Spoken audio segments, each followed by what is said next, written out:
Juliana pensa que, quando Marco Antônio a beija, ela imagina que é Mateu quem a beija, mas ao abrir os olhos, sente vontade de falecer por não ser realmente Mateu. Janete aparece no quarto de Juliana e questiona por que ela está chorando. Juliana responde que é por nada. Janete pergunta se Juliana vai se casar assim com o filho dela pensando em outro. E Juliana garante que se casará com Marco Antônio e será fiel por toda a sua vida, explicando que chorava de saudade de seu pai e de sua mãe. Mas Janete questiona se Juliana quer que ela acredite nisso. Juliana ressalta que havia ido embora da casa, mas Francisco foi buscá-la na hospedaria. E Janete comenta que Francisco está ficando cego como o pai do filho. Juliana diz que pode ir embora de novo caso seja a vontade de Janete. Por sua vez, Juliana ressalta que Janete decide, dizendo que irá já se Janete quiser, e Janete responde que não permite isso. Juliana recorda que Janete havia falado que desejava vê-la viver bem com ela e que a aceitava, e Janete comenta que não esperava encontrar Juliana chorando às vésperas de se casar com o filho dela. Juliana afirma que vai esquecer Mateu e Janete questiona quando, ao que Juliana responde que será quando entrar na igreja. Janete pergunta sobre a criança que Juliana carrega na barriga e Juliana afirma que será filho de Marco Antônio. Janete então se retira, pedindo desculpas por ter entrado no quarto sem bater. Sozinha, Juliana diz que não quer viver naquela casa. Janete conta a Mariana que encontrou Juliana chorando no quarto por causa do italiano dela, nas vésperas de se casar com Marco Antônio. E Mariana comenta que Juliana e Marco Antônio pareciam se dar muito bem, mas Janete afirma que é puro fingimento e que Juliana não ama o filho dela. Ao som dos pássaros, Juliana pede a Deus para fazê-la esquecer Mateu, lembrando do beijo que tiveram, e sozinha, olhando para si mesma, suplica para que Mateu não a deixe entrar na igreja, emocionando-se. Mateu questiona se Rosana contou isso para a mãe dela, e Rosana pergunta o que ele queria que ela fizesse, ao que Mateu responde que o pai dela veio falar com ele. Mateu afirma que não ama Rosana e não a quer, comentando que nunca quis aquele matrimônio, e Rosana lembra que ele está casado com ela. Mateu responde que pode acabar com o casamento a qualquer hora e ir embora viver a sua vida. Rosana pergunta se Juliana também o ama e Mateu afirma saber que sim. Rosana comenta que nem ela nem o próprio pai dele permitiram algo assim. E Mateu reforça que não quer Rosana e nunca vai querer. Rosana diz que também não o quer e que o encanto que tinha por ele passou. E antes de sair do quarto, pede para Mateu tomar banho antes do jantar. Mariana comenta com Juliana que ela teve muita sorte em encontrar um partido como Marco Antônio, disposto a tudo para se casar com ela. E Juliana responde que sabe. Mariana ressalta que o senhor Francisco a quer como uma filha e questiona por que Juliana fica chorando trancada no quarto, dizendo que ninguém deveria se sentir vendo-a naquele estado às vésperas do casamento com Marco Antônio. E Juliana admite que Mariana está certa. Mariana garante que a criança de Juliana nascerá na casa como um príncipe e alerta que se o casamento não acontecer e Juliana sair da casa, não quer imaginar o que será da vida dela e da criança, pedindo para que ela não desperdice a sorte que Deus lhe deu. Mariana garante que o italiano de Juliana já arrumou a vida dele e pede para que Juliana arrume a dela também. Marco Antônio comenta que pretendia proporcionar uma bela noitada para os amigos como despedida da vida de solteiro, mas acabou desistindo, e Francisco pergunta o motivo, ao que Marco Antônio responde que é falta de entusiasmo e que uma noite de bebedeira não o atrai mais, estando sua cabeça totalmente voltada para o casamento com Juliana, rezando para que tudo dê certo. Francisco afirma que vai dar certo, e Marco Antônio comenta que Janete pode atrapalhar, mas Francisco pede que jantem, alegando estar com fome. Inês cita que estava pensando na possibilidade de Paola ir a um local para falar com o gerente, na intenção de guardar a economia. Paola questiona se a mãe já estava pensando nisso. Inês diz que é melhor do que guardar em casa. Paola revela que não entende nada dessas coisas. Inês ressalta que o marido de Paola entende, porém diz que ele não pode saber. Paola cita que Augusto deve estar nos braços de outra, mas Inês garante que quando ele voltar, irá cair na cama de Paola. Angélica suspira, alegando estar muito cansada. Augusto diz que é uma cidade linda. Angélica concorda e garante que prefere ir para a casa deles, pois ainda não a conhecem. Augusto revela que amanhã irão levantar cedo e ir para Paquetá. Angélica diz que não quer ir. Augusto ressalta que é uma viagem curta e não há perigo nenhum. Augusto diz que irá tomar um belo banho e antes de tirar a roupa, Angélica pede para ele se trocar no banheiro. Augusto diz que não vai voltar para São Paulo sem fazer Angélica de mulher. Angélica se preocupa. Gumercindo cita que tocou naquele assunto com Mateu. Maria questiona. Gumercindo responde que Mateu o deixou falando sozinho. Maria alega que hoje Rosana apareceu mais alegre e cita cita que gostaria de saber como está a Angélica. Gomercindo pede para Maria não se preocupar com ela, alegando que a Angélica está melhor casada. Augusto pede para Angélica se deitar, Angélica pede para Augusto afastar e em seguida se deita na cama. Augusto questiona por que Angélica tem tanto medo. Ela diz que não é medo. Augusto pergunta o que é então. Angélica garante que não sabe. Augusto suspira e cita a promessa dele de ter voltado a beijar Angélica apenas quando ela pedisse. Angélica ressalta que pode beijá-lo, mas que Augusto prometeu ser paciente com ela. Augusto diz que tem seus direitos de marido, beija Angélica e fica em cima dela. Porém, Angélica cita que lá não, propondo que seja na casa deles. Augusto diz que se Angélica não se deitar com ele, a mesma não vai conhecer a casa deles em São Paulo, pois ele a levará diretamente para a casa dos pais. Angélica se deita novamente e diz que Augusto pode devolvê-la aos pais, mas Augusto diz que de hoje ela não passa. Em seguida agarra Angélica e, por fim, Angélica arranja um jeito dele parar e pede desculpas. Augusto diz que amanhã mesmo voltarão a São Paulo, alegando que se casou para ter mulher. Angélica chora. Por sua vez, Inês cita que dormiu muito bem, alegando que parece que Paola acordou contente. Ressalta que irão na casa bancária conversar com o gerente e questiona quanto de dinheiro Paola tem. Paola cita que pouca coisa. Inês diz que é do pouco que se começa. Francesco atende Inês e Paola. Inês questiona se Francesco é italiano. O mesmo confirma e diz seu sobrenome. Inês pergunta o que elas têm que fazer para Paola guardar o dinheiro. Paola diz que não é muito. Francesco ressalta que dinheiro escondido não rende. Pede as informações de Paola e para ela assinar 3 vezes. Paola termina. Francesco questiona com quanto Paola quer abrir a conta. E ela entrega o dinheiro para Francesco. Maria cita que queria muito notícias de Angélica. E Angélica responde que ela deve estar bem. Rosana diz a Maria que se entende com seu próprio marido. Mateu diz a Gomercindo que irá resolver o problema com a filha dele. Gomercindo ressalta que Angélica está casada com um bacharel e garante que quando ele falecer, Mateu cuidará dos seus cafezais. Mateu diz não pensar nisso e que Gomercindo tem uma saúde de ferro, ressaltando que pode confiar nele. E Gomercindo pede para Mateu encher a casa de netos. Augusto mostra a casa que seria de Angélica e ela questiona se seria. Augusto ressalta que Angélica vai dormir lá apenas esta noite. Sendo assim, ele irá levá-la para a fazenda do pai. A Angélica questiona para onde Augusto vai. Ele cita que vai ver alguma coisa na intenção de que Angélica possa comer. E sozinha, Angélica suspira que Augusto não pode devolvê-la. Angélica, pensativa, observa a casa e alega para si mesma, quando sozinha, que Augusto não pode devolvê-la a seus pais. Augusto entra na casa e ouve Paola dizendo que 20 dias demora muito para passar, garantindo que estava fervendo de ciúmes, e por sua vez acaba aparecendo. Paola questiona se Augusto voltou para ela, e Inês cita que está mais sossegada agora. Augusto pede desculpas, alegando que não esperava voltar tão cedo. Angélica reflete sobre o que Gomercindo fará com ela quando Augusto a devolver. Decide que essa noite terá que acontecer e pede coragem a Deus. Augusto suspira e ressalta que parece até que Paola adivinhou que ele voltaria mais cedo.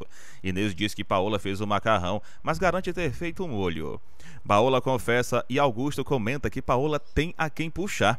Paola questiona se Augusto irá dormir lá, mas ele garante que não pode deixar Angélica sozinha na casa dele.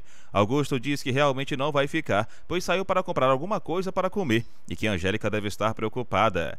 Inês ressalta que pode preparar um belo prato e Augusto leva. E por fim, Inês sai, deixando Augusto e Paola a sós. Francesco diz que amanhã, a essa hora, Juliana e Marco Antônio estarão casados e comenta que gostaria que os pais de Juliana estivessem lá para viver esse momento. Juliana cita que também gostaria. Francesco pede desculpas e cita que Marco Antônio e Juliana irão começar uma vida nova juntos. Marco Antônio comenta que Juliana está mais preocupada em saber onde irão morar. Francesco pede para Marco Antônio escolher um terreno e mandar construir a casa. Angélica questiona o que é isso. Augusto diz que é uma bela macarronada. Angélica pergunta de onde Augusto conseguiu isso. Augusto mente dizendo que foi no restaurante. Angélica questiona se Augusto não vai comer, mas ele alega que já comeu. Angélica suspira e, em seguida, começa a comer seu macarrão, demonstrando estar extremamente satisfeita. Por sua vez, Augusto, sozinho, relembra que Inês está com Paula e, na sequência, se deita na cama. Angélica continua comendo o macarrão. Gomercindo diz que, pensando bem, foi até bom a princesa Isabel ter dado liberdade a esses negros, pois estava cada vez mais difícil lidar com eles. Maria observa. Mateus cita que o povo dele é trabalhador. Mateu diz que os italianos estão cobrando a terra que Gomercindo prometeu a eles. Gomercindo responde que após a safra falarão sobre isso. Mateu ressalta que eles não querem esperar mais. Rosana diz achar que Mateu está certo. Maria revela que Leonora vive contando que, mesmo vivendo na prova na Itália, sempre faziam coisas em casa. Gomercindo comenta que tem medo do povo abandonar o café. Mateu garante que isso não vai acontecer. Rosana diz a Gomercindo que ele pode confiar em Mateu. Maria relembra que Mateu disse que promessa é dívida e se retira. Mateu olha para Rosana. Em total silêncio, Angélica entra no quarto e, em seguida, deita na cama ao lado de Augusto, que questiona se Angélica jantou. Ela cita que sim. Augusto pede para Angélica dormir, pois amanhã sairão cedo. Angélica questiona se Augusto vai dormir com essas roupas. Ele pergunta se adianta se despedir e Angélica revela que adianta. Augusto pede para Angélica não fazê-lo de trouxa de novo, e ela diz querer ser mulher de Augusto, pedindo para ele não ter pressa e apagar a luz, pedindo que seja devagar e carinhoso com ela. Mateu diz a Rosana que Gomercindo irá proporcionar as terras para eles plantarem. Rosana diz saber. Mateu agradece a Rosana por ela ter ajudado a convencer Gomercindo, e Rosana diz confiar em Mateu. Por sua vez, Mateu cita que Gomercindo veio falar com ele, querendo a casa cheia de netos. Rosana comenta que apenas se Angélica puder proporcionar esses netos. Mateu diz que eles também podem, e que entendeu que sua vida está lá.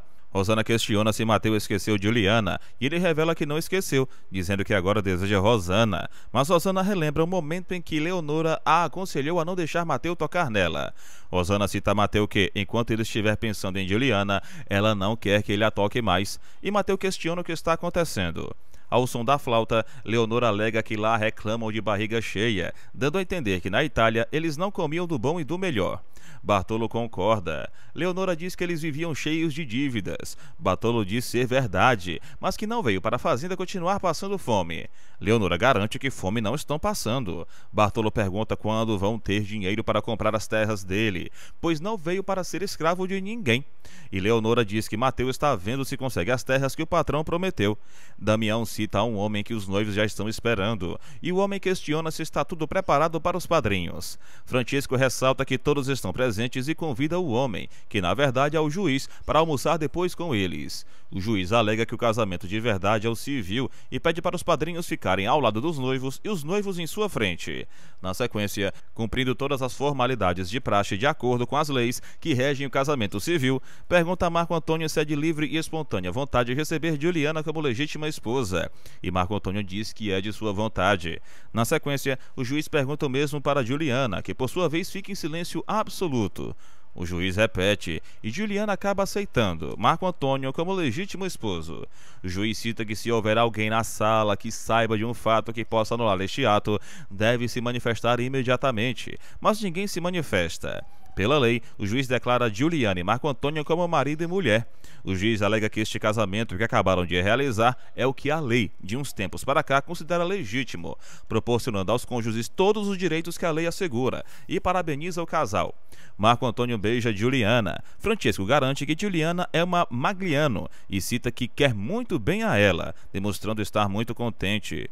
Por sua vez, Juliana assina os documentos. Mariana revela que, quando a madame ordenar, elas irão servir o almoço. Luísa diz que pensou que tivesse mais gente na festa e comenta que tomara que tenha mais gente para ajudar a servir. Mariana garante que irá haver. Por sua vez, Janete assegura que está consumada a grande loucura desta família. Mariana cita que agora é rezar para que eles sejam felizes. Janete diz que agora é rezar para que o italiano não apareça, ou Juliana não largue Marco Antônio. Janete pede para servirem os aperitivos. Juliana entra no quarto e, sozinha, cita para si mesma que devia estar feliz e contente. Juliana relembra que hoje perdeu Mateu e, na sequência, vai até o espelho olhar sua barriga de grávida. Marco Antônio aparece, cita que estão esperando a noiva para o almoço que será servido. Ressalta que antes quer beijar sua mulher e beija Juliana. Mateu garante que não é para ninguém se descuidar do trabalho do cafezal. Bartolo cita que irão cuidar do cafezal melhor que ninguém neste mundo. O homem pergunta se terá semente para plantar na roça. Batista diz que vai fornecer na venda para quem quiser. Mateu garante que a semente será de graça. Antenor cita que após a colheita eles irão pagar, causando um clima tenso. Bartolo questiona, mas Mateu diz que é justo que o patrão tenha uma parte do feijão e do milho para cobrir suas despesas. Mateu diz que na Itália eles passavam fome e que devem levantar as mãos ao céu. Antenor diz que falou ao genro do barão e eles calam a boca. Mateu cita que a conversa não chegou ao chiqueiro. Bartolo tenta amenizar a situação, alegando que está tudo certo e aceitam a proposta do patrão. Mateu diz que a qualquer hora Antenor e ele vão conversar. Batista pede para Antenor não fazer isso, pois ele irá arrumar encrenca. Antenor diz que é isso que ele quer. Batista diz que o italiano agora é patrão dele. Antenor ressalta que nunca será empregado do italiano. Batista diz que não irá mais servir bebida a Antenor, mas por sua vez Antenor a ameaça, alegando que fecha a loja agora. E em seguida ele serve mais bebida a Antenor. Todos os italianos dançam. Luísa questiona por que Francisco não foi com Janete e o filho. Mariana diz que Francisco irá entrar na igreja com Juliana. Mariana questiona se Juliana tinha mais alguém em sua vida, se referindo a algum antigo amor ou vínculo que pudesse interferir em seu casamento. Ela olha para Luísa e diz que era hora de entrarem, pois em breve a casa estaria completamente lotada de convidados ansiosos e curiosos para testemunhar a cerimônia. Enquanto isso, Padre Vitor, já preparado para conduzir o casamento, comenta que ainda não tinha visto o senhor Francisco chegar, demonstrando certa preocupação com o horário e a organização da cerimônia. Janete, observando o momento, ressalta que Francisco viria acompanhado da noiva, tentando tranquilizar o padre e os presentes. Marco Antônio, com um tom sério, informa ao padre que Juliana era órfã, explicando a situação familiar e a importância do momento para ele e para todos ali presentes. Francisco, emocionado, se aproxima de Juliana e diz que jamais tinha visto uma noiva tão bela em sua vida, elogiando sua presença, sua postura e a beleza que transparecia em cada gesto dela. Janete comenta que os amigos de Marco Antônio ainda não conheciam a noiva, mostrando preocupação com a reação deles ao vê-la pela primeira vez. Marco Antônio explica que nunca os apresentou a Juliana antes, pois tinha medo de que alguém pudesse roubar seu coração ou prejudicar o relacionamento deles, revelando sua proteção e carinho extremo por ela.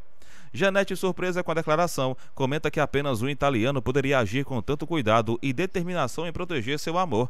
Marco Antônio, percebendo a tensão da mãe, ressalta que ela não deveria estragar o dia mais feliz de sua vida, pedindo que ela contivesse qualquer comentário negativo ou gestos que pudessem atrapalhar o clima da cerimônia. Janete, com certa amargura, afirma que não tinha o menor motivo para sorrir naquele momento, demonstrando sua dificuldade em aceitar a felicidade do filho.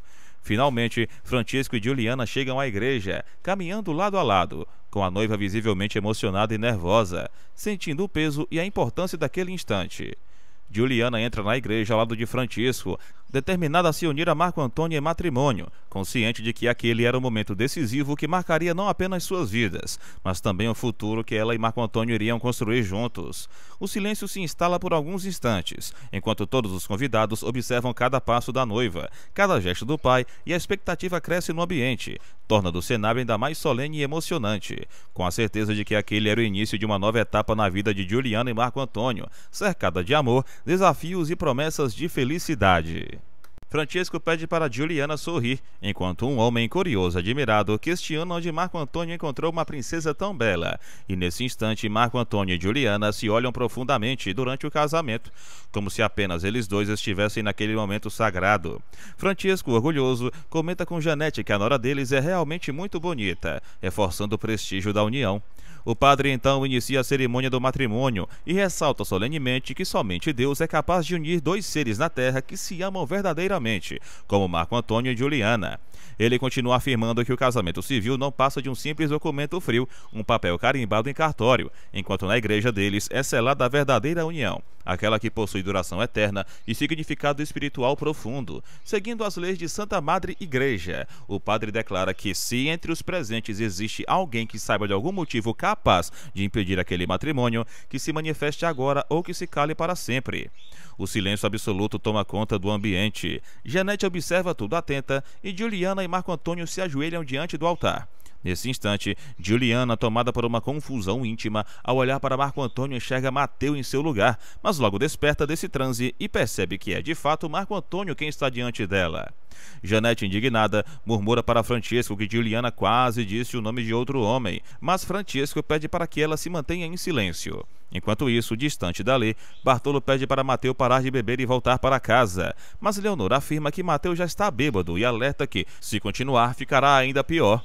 Mateu, animado e descontrolado, convida Leonora para dançar e os dois se divertem por alguns instantes. Mas Leonora insiste para que ele vá embora, pois sua família certamente o espera. Nesse mesmo momento, Antenor comenta com Tizil para observar com quem o patrão deles está casando a filha. Logo depois, Antenor se aproxima de Mateu e o adverte para que vá para casa, ou então seu dono virá buscá-lo à força. Mateu, tomado pelo orgulho, promete que fará Antenor engolir essas palavras, enquanto Bartolo, já prevendo a confusão, duvida que Mateu tenha coragem de levar isso adiante. A tensão aumenta quando Antenor se previne pegando o objeto, declarando que ninguém interfira. Mateu, no entanto, pede para Batista lhe arremessar algo para se proteger também, e em seguida parte para cima de Antenor. Este, por sua vez, reage jogando caixas em Mateu, mas ele consegue se defender. Leonora, assustada, fala com Bartolo, mas Bartolo diz que já não há nada a ser feito. Assim, Mateu e Antenor iniciam uma batalha intensa e desmedida, cada um armado com o que encontrou à mão, em um confronto que chama a atenção de todos. É nesse momento que Gumersindo aparece, também prevenido, e exige que ambos parem imediatamente com aquela confusão. Rosana, preocupada, corre até Mateu, tentando acalmá-lo. Batista comenta que tanto Mateu quanto Antenor estão bêbados, e Bartolo admite que tentou conter a situação, mas não conseguiu. Antenor tenta se justificar, dizendo que queria apenas dar uma lição em Mateu, mas Gumersindo, firme, toma os objetos das mãos deles e ordena que Mateu vá embora para casa, acompanhado de Rosana. Depois, olha diretamente para Antenor e avisa que mais tarde ele deverá ir até sua casa para acertarem as contas. Em seguida, Gumersindo atira os objetos no chão e sai dali. Bartolo, ao ver tudo se encerrar, declara que a festa acabou. Porém, a comemoração do casamento de Marco Antônio e Juliana continua, ainda que sob um clima tenso. Janete, suspirando, comenta sobre a importância da família de Juliana na Itália, exaltando a nora, enquanto uma mulher concorda dizendo que Juliana realmente é muito bonita. Janete, em tom de ostentação, mente afirmando que Juliana estudou em Paris e que fala diversos idiomas, tentando elevar ainda mais o prestígio da nova família. Francisco, emocionado, declara que adotou Juliana e que seu filho ficou completamente perdido de amor por ela. Juliana e Marco Antônio, então, dançam juntos e trocam olhares cheios de ternura. Marco Antônio declara seu amor, prometendo que, se um dia perder Juliana, não suportará viver. Francisco convida Janete para dançar e ela aceita, continuando a reforçar diante de todos que Juliana vem de uma família importante na Itália. Francisco confirma, dizendo que seu amigo, o pai de Juliana, foi um homem de grande relevância. Enquanto isso, os noivos seguem trocando olhares apaixonados no salão.